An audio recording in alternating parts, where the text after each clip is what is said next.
تم نے اس کے حضور پیش ہونا ہی ہونا ہے. اس کے حضور جانے سے تم بچ نہیں پاؤ گے، چھٹکارا نہیں، رستگاری نہیں. ایک ایک عمل کا تمہیں حساب دینا ہوگا. ایک ایک حرکت اور ایک ایک سکنت تمہاری تشت ازبام ہوگی. تمہارا پوشیدہ اور مخفی عمل قیامت کے دن سامنے آ جائے گا. اللہ اکبر. یہ قرآن ہے، یہ کوئی فرضی کہانی نہیں ہے. انہ لقول فصل وما هو بالہزل. فرمایا یہ قول فیصل ہے، یہ طے شدہ حقیقت ہے، یہ امر واقعی ہے. یہ کوئی مذاق نہیں ہے کہ یوں ہی کوئی کہانی بیان کر رہا ہے. یہ سب کچھ ہونے والا ہے. یہ اپنی آنکھوں سے تم دیکھو گے. آج انکار کرو یا اقرار کرو، تمہیں کھلا موقع دیا ہے. حتیٰ کہ تم کافر بن کے زندگی گزارنا چاہو، نمرود بن کے جینا چاہو، فرعون بن کے جینا چاہو، حامان بن کے جینا چاہو، ہم تجھے دنیا پہ موقع دیں گے. لیکن یہ نہیں ہے کہ جب زندگی کی بساط لپیٹے گی پھر کام ختم ہو جائے گا. نہیں، یہ تمہیں ہمیں فرصت دی ہے، پھر ہم نے تم سے حساب لینا ہے. ایک ایک عمل تمہارے سامنے آئے گا. اللہ اکبر. ذرا غور کیجئے. فآمنوا باللہ، تو بہتر ہے کہ اللہ پر ایمان لاؤ. اس کے حضور تو تم نے آنا ہی آنا ہے. بہتر نہیں ہے کہ جیتے جی آ جاؤ، پھر لوگ تجھے اٹھا کے لائیں گے. اچھا نہیں ہے کہ اپنے قدموں سے چل کے آ جاؤ. کی آگ سن لوک یعقوب تینوں جدوں ٹر پہ ہوں سر منہ کج کے توں. پھر جو کفن کی تنیوں میں لپیٹ کر کے تجھے لے کر کے جایا جائے گا، تو اچھا نہیں ہے کہ اپنے قدموں سے خود چل کے مالک کی دہلیز پہ چلے جاؤ. ایک حدیث میں آتا ہے کہ اللہ بندے کو اپنے سامنے سے ہٹنے نہیں دے گا جب تک اس سے 4 سوال نہیں کر لے گا. آپ دیکھیے، میں دیکھوں کیا ہم ان سوالوں کے جواب دینے کے لیے اپنے آپ کو تیار کر رہے ہیں. پہلی چیز، اللہ پوچھے گا عمر کہاں گزاری. دوسرا سوال، اللہ تعالیٰ علم کے بارے میں پوچھے گا. جو پڑھا تھا بتا، عمل کہاں تک کیا. خلوت، جلوت، زندگی، شام و سحر تیرے اس سیکھے ہوئے علم کی مطابقت میں تھے، یا علم عزت دولت کمانے کے لیے پڑھا تھا.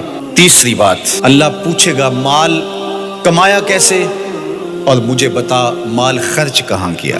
آج لوگ نیب سے ڈرتے ہیں کہ ہم سے پوچھ نہ لیا جائے کہ یہ آیا کہاں سے. منی ٹریل پیش کرو، یہاں ہم بچ جائیں گے.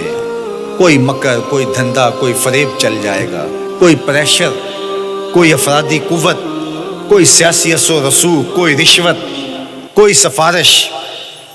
کچھ نہ کچھ تو راستہ نکل ہی آئے گا. اور آج کی دنیا میں صرف یہی پوچھا جاتا ہے کمایا کہاں سے. یہ نہیں پوچھا جاتا خرچ کہاں کیا. جیسے چاہو خرچ کرو، لیکن وہاں سوال ہوگا وفیما انفقہ، خرچ کہاں کیا. یہ سوال بھی کیا جائے گا.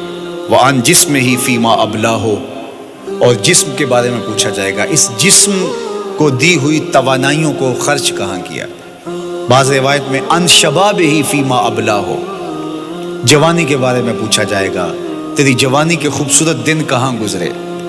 مجنو بن کے چوکوں میں کھڑا تو نہیں رہا، پارکوں کے گرد پروانوں کی طرح گھومتا تو نہیں رہا، تیری نظر بدکاریاں تو نہیں کرتی رہی، اپنی خواہشات کا غلام بن کے زندگی تو نہیں گزاری، تیری ساری ساری رات 4 انچ کی سکرین کے اوپر بدکاریاں کرتے بسر تو نہیں ہوئی.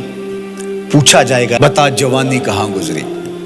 جوانی مستانی ہے یہ کہہ کر کے تو نے ہر ضابطے سے چھٹی تو نہیں کر لی تھی، یا جوانی کے تقدس کو تو نے محفوظ کیا اور راتوں کی تنہائیوں میں اللہ کے حضور سجدہ ریزی کرتا رہا. میرے اور آپ کے آقا و مولا نے فرمایا جو جوان جوانی میں توبہ کرے وہ اللہ کو محبوب ہے. اللہ اکبر. اور اللہ جن 7 لوگوں پر اپنے عرش کا سایہ کرے گا ان میں سے ایک شخص کا ذکر کرتے ہوئے فرمایا وَشَابٌ نَشَأَ فِي عِبَادَةِ اللَّهِ، وہ جوان جس کی جوانی اللہ کی عبادت میں گزری. قیامت کے دن جب کوئی سایہ نہیں ہوگا اللہ اسے اپنے عرش کا ٹھنڈا سایہ عطا فرمائے گا. میرے مخاطبین جو اس وقت میرے سامنے موجود ہے بالمشافہ، اور پوری دنیا کے اندر جو اس وقت مجھے دیکھ رہے ہیں، ان میں زیادہ تر تعداد نوجوانوں کی ہے.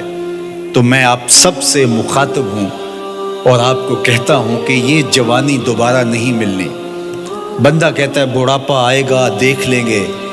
جس طرح ہر چیز کا سرور جوانی میں ہوتا ہے، ہر چیز کا لطف بندہ کہتا ہے جوانی میں ہے، سجدوں کا جو لطف جوانی میں ہے وہ کسی اور زمانے میں نہیں ہے.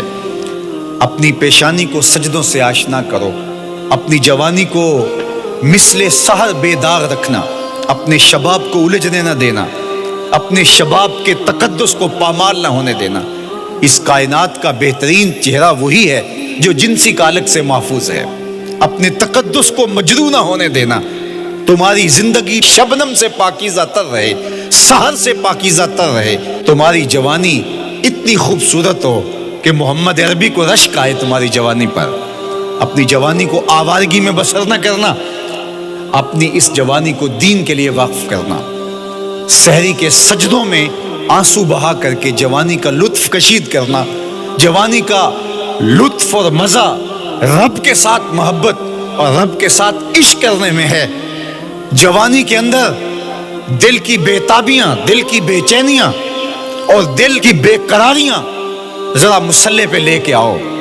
عشق کرنا ہے تو کسی آوارہ سے نہیں، عشق کرنا ہے تو رب العالمین سے کرو، آمنہ کے لال سے کرو، تو پھر دیکھنا کہ یہ جوانی کیا نور بخشتی ہے۔